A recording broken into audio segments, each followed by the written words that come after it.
Attention passengers, this is your conductor speaking. We are about to arrive at the hesitation station. Please mind your step as you enter the station.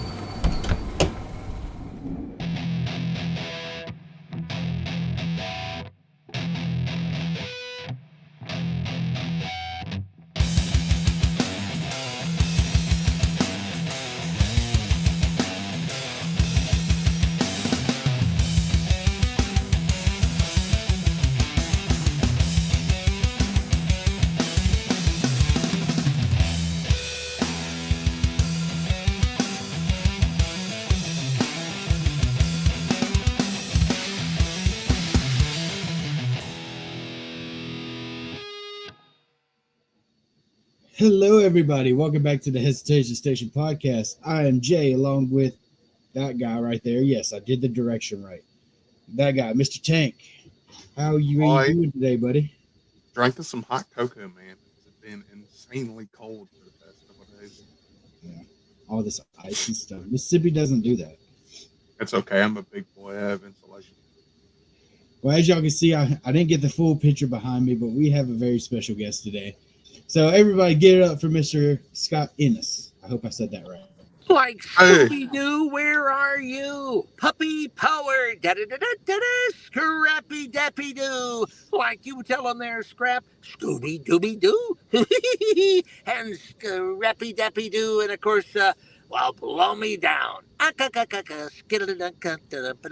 You know, today's the 95th anniversary of Popeye. He debuted today in 1929 or 24. Very nice. Somewhere in there. Anyway, it doesn't matter. A long time ago. But today's the anniversary. You can Google it up. But anyway, so I had to throw that in there because, you know, Popeye, it's been around forever. I remember watching a lot of it when I was growing up. Yeah, Popeye never made me eat my spinach. I'm sorry to say. Yeah, I'm still not a fan of it. Because I eat me spinach. I'm Popeye the Sailor Man. Yeah. I like it raw when you put it in a salad. Yeah. I can't eat it from You're so fat. No, I'm just kidding. I'm going to have Popeye beat you up, sir. Okay, good. So, Scott, what's up, man? Man, we're just, we're starting our new season of the Comic-Cons. You know, we go all over the country and meet fans, which I love to do. It's just so much fun. I drive to a lot of them because, you know, we haul a trailer full of Scooby merchandise. And we went up to a toy fair in St. Louis this weekend from Baton Rouge, Louisiana. And so we drove up all day Saturday, got up there, set up, and, you know, snowstorm. So we got caught in the snowstorm coming back Sunday, going through Memphis and everything. You know, it was really scary. At one point, we were the only Tahoe. We were the only car on the interstate, literally. I'm telling you, literally the only automobile. And at one point, I looked over at Nicole, my ride or die that goes with me to these things, and I just said, "Can you see the road?" She says, "I don't know, man. I'm just shut up. I'm trying to navigate this thing." And we literally did 35 miles an hour for 200 miles. Wow. Normally it's about a 10-hour, 9-hour drive from Baton Rouge to St. Louis. It took us like 20 hours. Jesus. Yeah. So this week we're in Corinth, Mississippi, and then we're going to be heading to Victoria, Texas, and then Pensacon and down in Springfield, Missouri. And it's just, you know, it's fun. I love getting out, meeting the fans one-on-one, and listening to how Scooby Doo has touched their lives. And that's one thing you heard the old 7 degrees of Kevin Bacon. I guarantee you that actually works with Scooby Doo too. I just, everything, I can sit in the car and play the whole 7 degrees of Scooby Doo, and everything leads back to at least a rut row from somebody, you know. So I could feel that. Yeah. Now we met you at Preserve Halloween last year, wasn't it, Jay? Yeah. We were over there in what was it? Late or middle of November. Yeah, over in Irving. And that was a good con. You know, that's a nice little con. I think they're actually moving that to they're going to Savannah. Yeah. Yeah. Where, if I'm getting it right, we're also going to be with you at the Louisiana Con coming up in March. Oh, okay, yeah, you're coming to Louisiana on March like 4th, 3rd, and 4th, something Mhm. like that, or 6th and 7th. I forget. Something like that, yeah. 9th and 10th. 9th and 10th, that's right. Yeah. I Yeah, bet he's we'll- like, well, we'll damn, be there. time to cancel. No, Yeah, I love that's a good con. Greg puts on a great con over there, and what's great for me is I live 30 miles down the road, so I can come and go. oh, okay. You So can just you're take a pretty nap close. at the house. Yeah. Yeah. They just put on Kayfabe or Kayfab or whatever it was. Kayfabe Fest, That was a wrestling. pretty fun one. That was a pretty fun one. They know what they're doing at least. So, how long have you been doing all these voices? I mean, I've been doing these voices ever since I was a kid. That's how I was able to transition into this. But I mean, professionally since '96, '97. And then, it started with, of course, Scooby Doo. And then it all just, Cartoon Network and Hanna-Barbera would be like, hey, can you do a Snagglepuss? Heavens to Murgatroyd. Of course I can. And they're like, okay, good. You got the part. Can you do Scrappy Doo? Puppy Power. Okay, you're in. They're making all these little short bumpers. Can you do Droopy Dog? Well, hello, I'm Droopy Dog. Oh, okay, good. You can do that one too. So it just went from one thing after another, and but it's been a great ride, man. I've got to live out a childhood dream of mine to do crazy voices and funny voices throughout the years, and I mean, think about it. Who wouldn't want to step into the paws of Don Messick and Scooby Doo? Now, those are great paws to fill. Don't get me wrong; that's intimidating as hell. Mm-hmm. But Casey Kasem. I mean, I started running American Top 40 with Casey Kasem, in '82, and that's how I perfected Shaggy. I was like, oh my God, you mean Casey Kasem does the voice of Shaggy? Well, like if I start off doing Casey Kasem, and then slide it up a little higher, man, then you've got Shaggy Rogers, and you got it to a T. Boom. That's awesome. So I know you played in the Scooby Doo movie, the live action one. Yeah, did Scrappy in that. How was that whenever they came up to you and said, hey man, you want this part? Or how did Well, here's the deal. Actually, they flew me over, and I didn't even know I was. So here's the funny thing about that. This is probably the first podcast I've ever told this to. I just got to thinking about it. When I flew over there, I was in the mindset that I was going to do Scooby Doo. And I got over there and I did. I started reading Scooby, into the script. And then Scrappy shows up in the script. I'm like, no kidding. So they go, yeah, we want you to do Scrappy as well. So I did the Scrappy. I laid it all down. And then there was the writer's strike. All that stuff was, that's one reason why they got me over pretty quick to knock out my part early in the filming. So the movie was kind of rough at that point. And I got my parts done. And then about 6 months later, they called me up and said, look, we're going to give the part to Neil Fanning. No hard feelings, but he was on set with us for 9 months. All the cast fell in love with him. He's from over here. We're going to put our own spin on Scooby Doo. And I'm like, okay. And word got out, okay, that all over the internet that I wasn't going to be Scooby. And of course, you know how the internet can be cruel. And all of a sudden they started panning the movie. And I was like, God, look at these reviews, man. People are saying if Scott Ennis ain't in this, I'm not watching the movie. It's going to be crap, blah, blah, blah. Well, Raja Gosnell and Richard Suckle, I think they got smart. And they were like, well, why don't we just let Scott? Because they were coming up with a big press junket. And they knew the question was going to be brought up, is Scott in the movie? And they didn't want to have to come out and go, no, he's not. So they were smart, and they got me to voice Scrappy in this movie, which at this time, nobody, has a clue that Scrappy is even in this movie. So, because that was the twist. He was going to end up being the villain. And so when somebody asked them, is Scott Ennis in the movie, they honestly could smile and go, all we can say is yes, he is in the movie. And everybody's like, okay. What's funny is you can still even Google me up, and about half of the websites have me down as the voice of Scooby Doo in this movie, because it was written so much that, yes, Scott's going to be Scooby Doo in the movie when they found out that I was in the movie, you know? Yeah. So, but I ended up doing Scrappy. It's so funny. I went to the premiere and some lady was heckling me and she was pissed.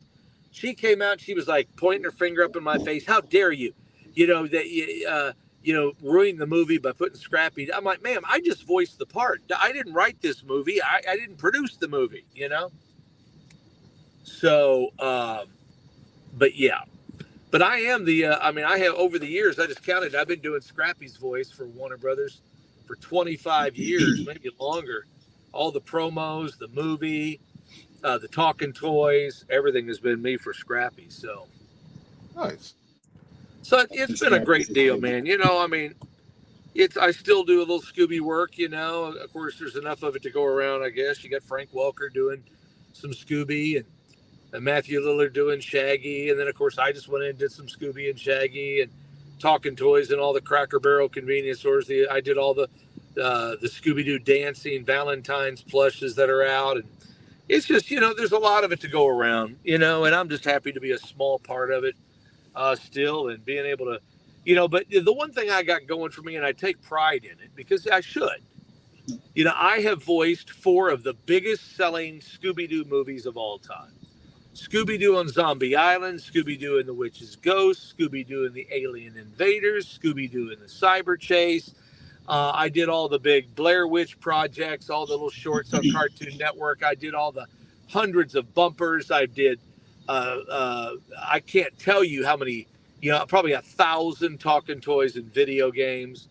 So, you know, when people come up to me and they go, man, I was a Scooby Doo fan of the 90s, you know, when you were voicing it, when it was, you know, I take pride in that because, you know, one thing that I love about my Scooby, and I'm going to pat myself on the back on this because I'm also a fan. Okay. So I have to remember that I'm also a fan, not just doing the voice, but I take pride in, you know, my Shaggy is Casey Kasem's Shaggy. You know, it's to a T. USA Today published a story when Witch's Ghost came out, which, by the way, we're in our 25th anniversary of that this year. Dixie. Very nice. They said that Scott Innes's Shaggy is so uncanny to Casey Kasem, you almost can't tell. Wow. And I thought that was a great quote. I still have that quote, and I put it in print on all my stuff at the booth, you know. Yeah. But that's an honor because I am a huge, you know, Casey Kasem fan and a huge Don Messick fan. And I got the part of Scooby, you know, when it came down to me and Dave Coulier. Dave Coulier from Full House, he tells the story better than I do. But, you know, they were in there and they couldn't figure out who to pick, me or Dave. Yeah. And, you know, they popped Bill Hanna in the room and asked him just to listen. And they said, just tell us which one is the next Scooby. And he pointed to me and he said, well, that guy's got Don Messick's laugh down to a T. And so, boom, here I am. That is awesome. Wow, that's a lot, man. What is your favorite? What is your favorite movie out of all the? Well, you know, people ask me that all the time, and I have to. Obviously, you know, I'm very partial to Zombie Island because it is the most successful Scooby Doo project of all time.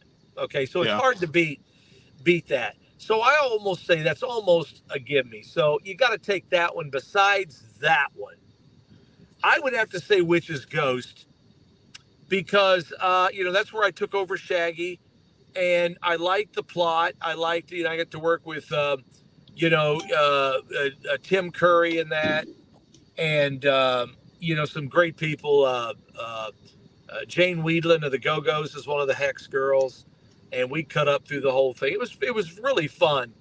And then, you know, I'm partial to Alien Invaders because I got to sing in that one. You know, I met by chance a girl in bell-bottom pants, and she likes to say groovy. So that was cool. And then, of course, you know what's fun? This is what's weird. Probably my least favorite out of all of the 4 would be Cyber Chase. But I get more people it's either Zombie Island or Cyber Chase. That's me. And I hear it all the time. And they had a trivia game came out once, and it said Scott Innes voiced 5 characters in Scooby Doo and the Cyber Chase. Can you name all 5? And I'm sitting there going, hell, I only thought it was like 3. Well, I'm trying, because I voiced Scooby, Shaggy, and the Creeper. Mm-hmm. And then of course it dawned on me I did 2 Shaggys, 2 Scoobies, and the Creeper. So that's where they got the that little tongue twist there, Yeah, a little trick question. Yes. I can dig that. I am a huge fan of Zombie Island and a huge fan of Witch's Ghost. And for the live action movie that they did, in my opinion, I don't think they could have gotten anybody better to play Shaggy than Matthew Lillard. Oh, absolutely not. Matthew Lillard brought it on.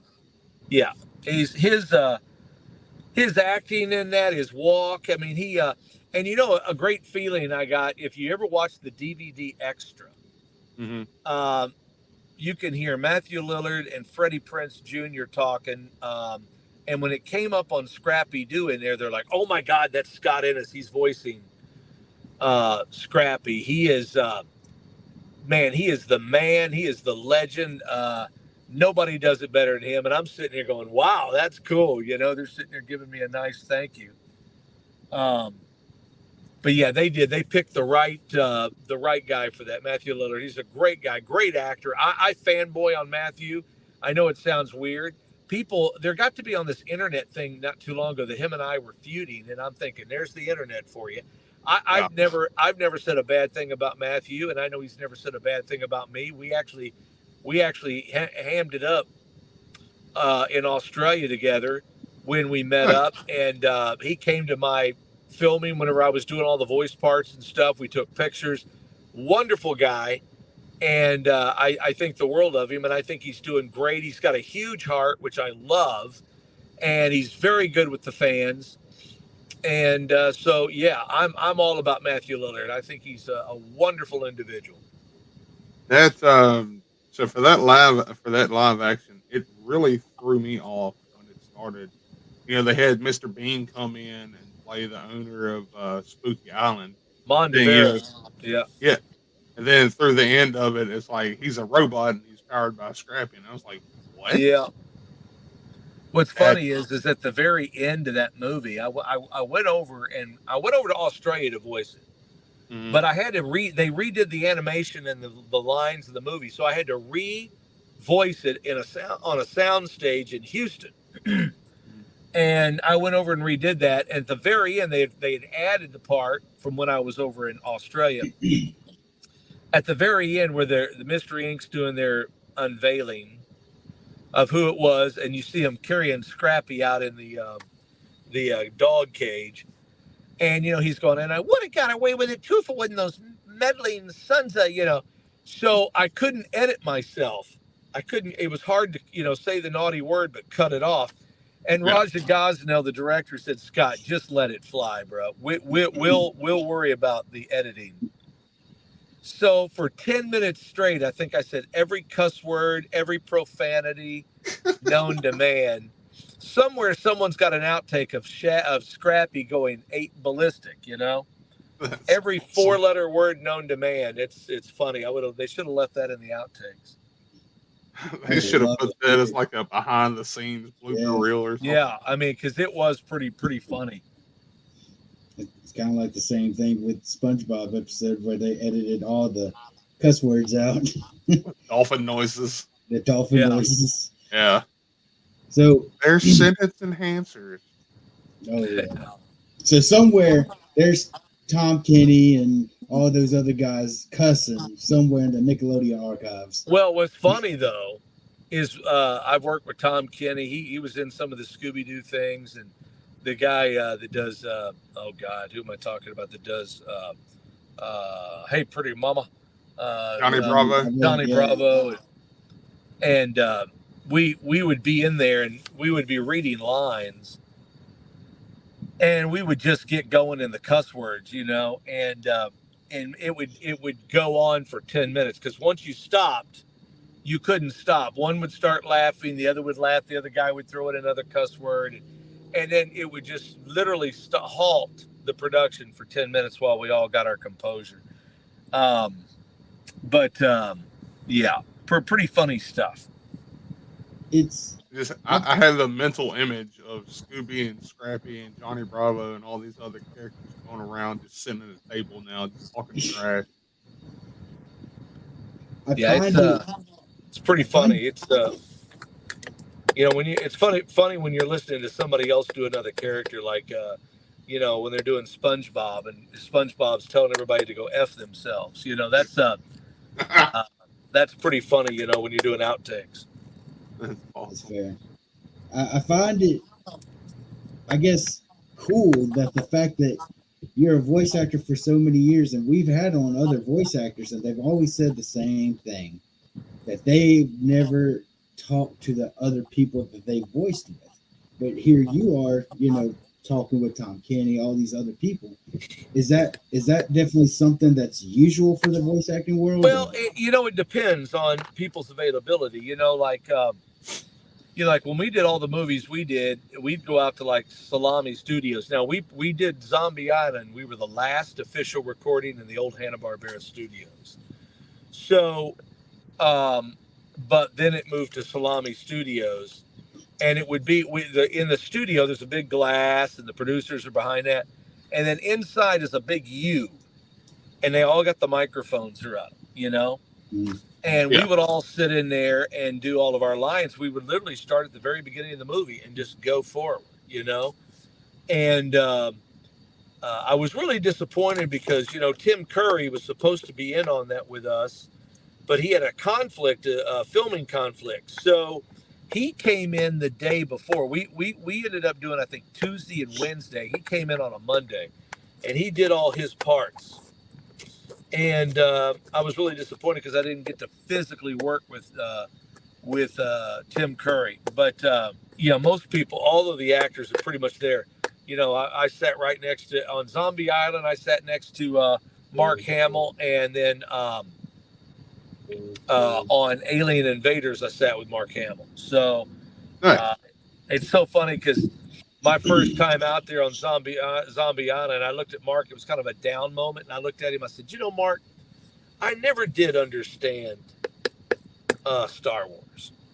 And everybody got deathly quiet, and you could hear a pin drop. And I'm thinking, okay, this is where I've opened my mouth, insert foot. And he looked at me and he goes, Scott, I never understood it either. And then everybody laughed, So, and then there was the funny moment where at the first, because I'm a newbie out there for Zombie Island, right? This is my first time out. Got Adrian Barbeau on one side and Frank Welker, Jim Cummings and Mark Hamill on the other, and B.J. Ward and all these great actors and voice actors. And so we get to lunch, and I walk up to get some food, and this guy, Jim Cummings, he goes, hey, so I hear you're the new Scooby. I said, yeah. And he goes, you do any other voices? And I said, well, not officially, but I said, I do a mean Winnie the Pooh. And he goes, no, let me hear it. So I go into doing, oh, bother, I got a rumbly in my tumbly, I'm a silly old bear. He goes, man, that is dead on. He goes, I wouldn't let the guy know that does the voice of that know. You might hurt his feelings or he might lose his gig. And I said, yeah, I know, right? So I walk off, I go over and I sit down. I'm eating at the table with Frank Welker. And I looked over and I said, hey, Frank, who's that guy right over there? He goes, oh, Jim Cummings? I said, yeah, what does he do?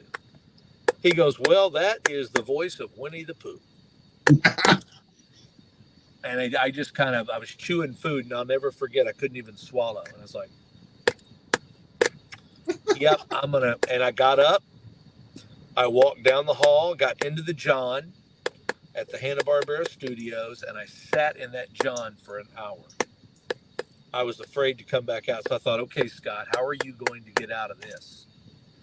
So I walked in just like I knew what I was doing. I saw Jim Cummings up getting a piece of cake.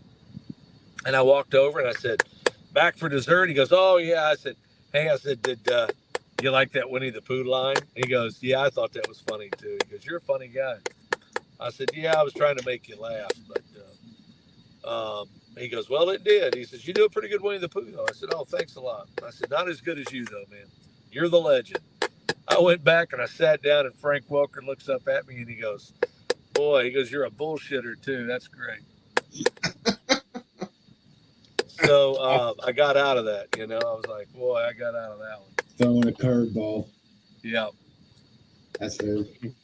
I'll tell you, we were doing Witch's Ghost, and I was sitting in there in Salami Studios, and I kept hearing a drip, like literally a drip of water.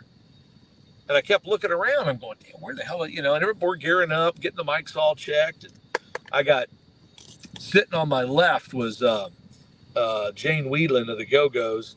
And then I'm sitting in the middle, and Frank Welker's sitting right next to me. And I kept hearing this drip of water, and I kept thinking, damn, where is that coming from? And everybody's kind of glaring over at me and laughing. And I'm like, what's so funny? And Frank, you know, of course, he's the master of sound effects. And he's making this little drip with his mouth, this little drip of water. And, of course, you know, again, they got me. You know, it's like, and then you might remember, too, Mark Hamill is one of the funniest people I know. I mean, he had people laughing. I don't know if you remember back when Mark Hamill made national news when he took a little too much Viagra.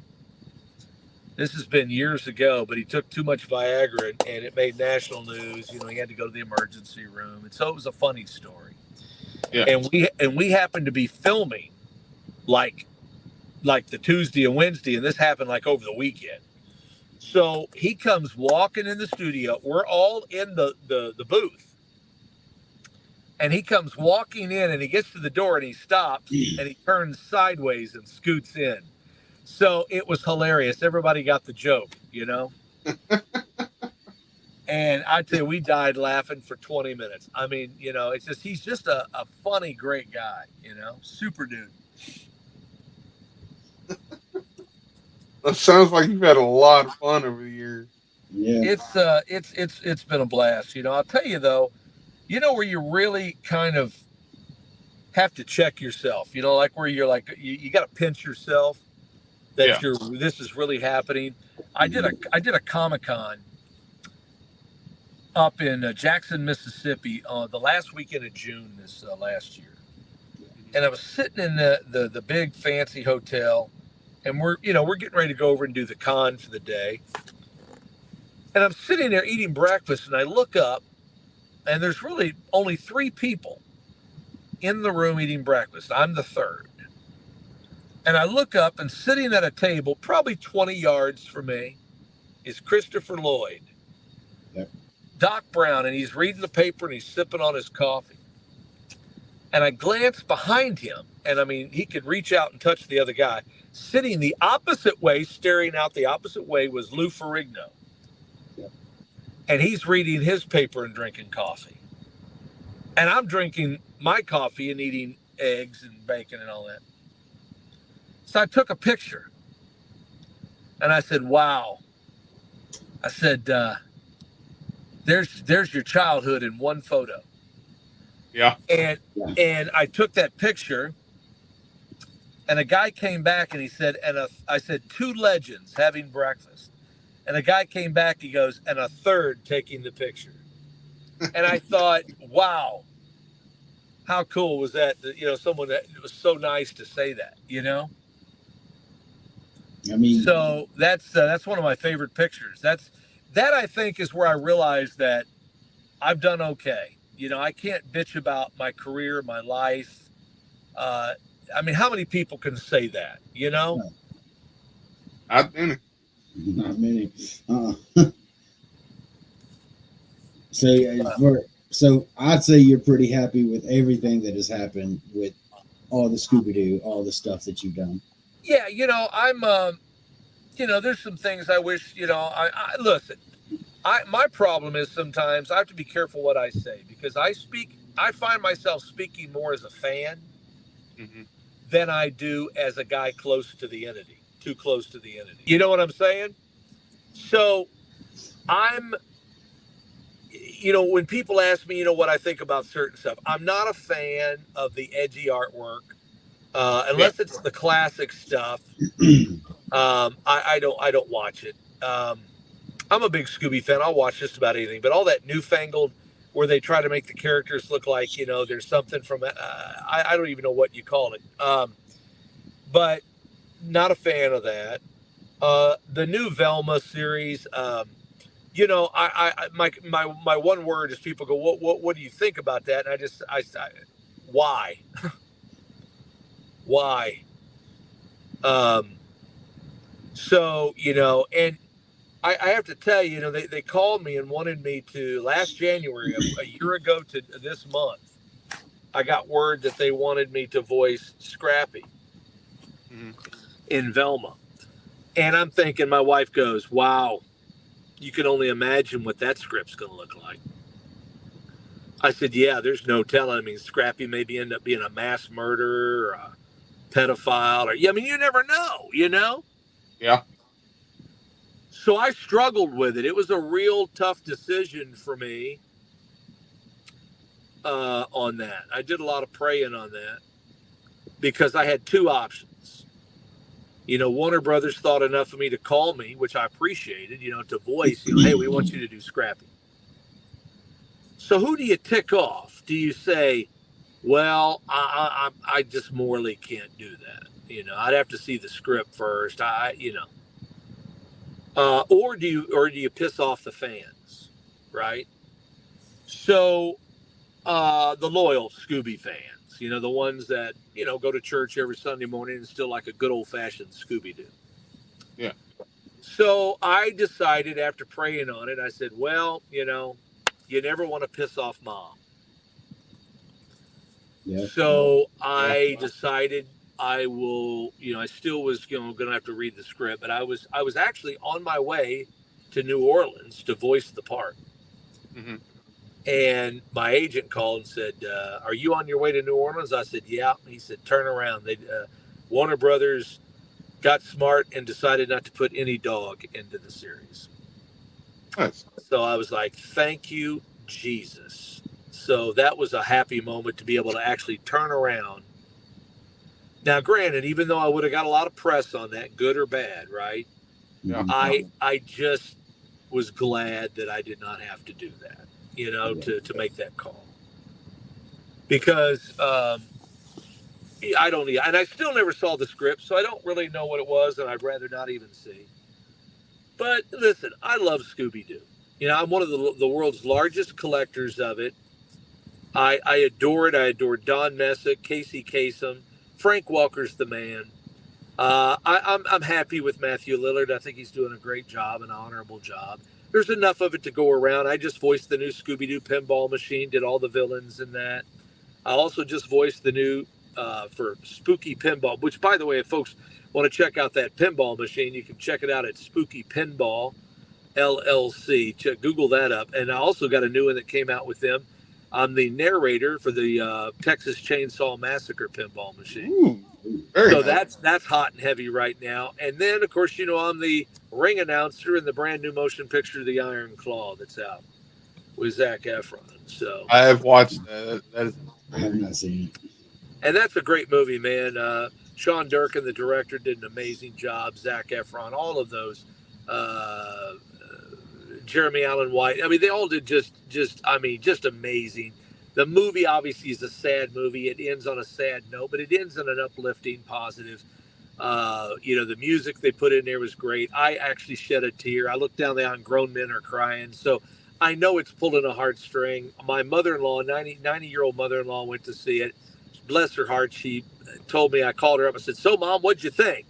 She says, well, I didn't see you in it and I didn't hear you in it. I'm like, all right. Well, I mean, I was on that 30 feet by 50 foot screen for about 5 seconds there. Huge. And then, of course, I'm sprinkled throughout the whole movie. My voice, everything, literally throughout the whole movie.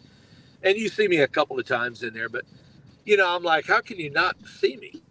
But, out of the mouth of babies, right? She's just being honest. She says, I asked her, I said, so, Mom, what'd you think of the movie? She said, oh, my God, it was terrible how that father treated his kids.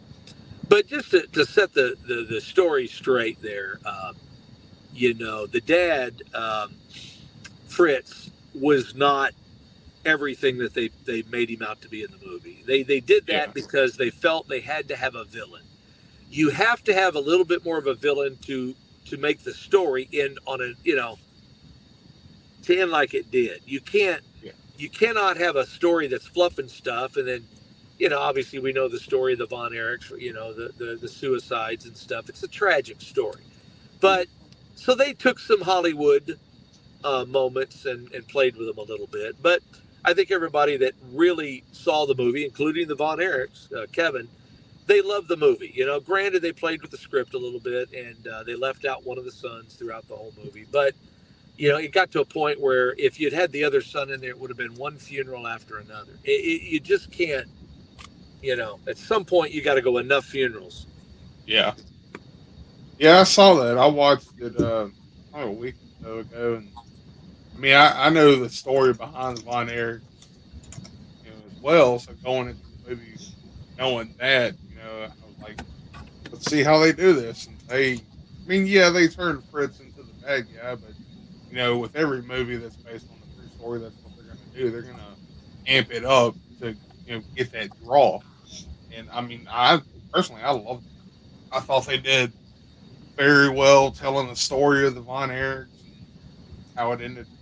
Yeah, I'm looking it up now. I'm just now hearing about it.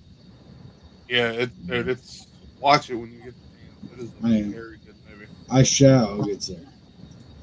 Well, sorry, I've never heard of it. That's how much I don't go to the movie anymore. I just stream it online. I've got a little funny picture that I had done that I'm doing some little funny T-shirts and stuff just for family and stuff. But I took Scooby and put a big belt, wrestling belt over his shoulder, and he's like this. And you got me poking my head out from the back with the microphone. It says the Iron Paw. That's awesome. That's awesome. So, I need one of those. Yeah, I need to buy one from you. Yeah, definitely. Well, he said only for family, so we don't count Mr. Well, T. you guys are family now, so Oh, You know what? get back in there. My life too. is complete. My life is complete. Scooby and Shaggy have called me family. Yeah. Well, guys, I got to run. Yeah, man.